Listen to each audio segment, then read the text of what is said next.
জিততে পারে না, যেখানে সেখানে ইলেকশন কমিশনার ইভিএম এর দোষ দেয়, আর যেখানে জিতে যান সেখানে বলে যে ইলেকশন কমিশনার ইভিএম ভালো। সব থেকে বড় কথা, এসআইআর 2002-03 হয়েছিল, এখন এবারে হবে। এসআইআর আটকানোর একটা উদ্দেশ্য হচ্ছে একটাই, সেটা হচ্ছে যেন তেন প্রকারে বাংলাদেশ থেকে ঢোকা যারা ভারতীয় নাগরিক নয় সেই সমস্ত মুসলমান এবং রোহিঙ্গা মুসলমানদেরকে ভারতীয় ভোটার লিস্টে যেন পার্মানেন্ট করা যায়, সেই প্ল্যানিং এ এরা চলছে। এদের উদ্দেশ্য একটা। দেখুন, ভারতবর্ষে বহু বছর ধরেই স্বাধীনতার পর থেকে এই ধরনের একটা পোরাস সিস্টেম কাজ করছে।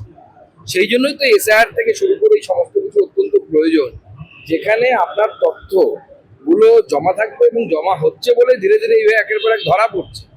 এতদিন তো ধরা পড়ার কোনো জায়গা ছিল না। আপনার যতদিন না আধার এবং অন্যান্য জিনিস এসেছিল ততদিন পর্যন্ত মানুষ পাসপোর্ট বানিয়ে চলে আসতো।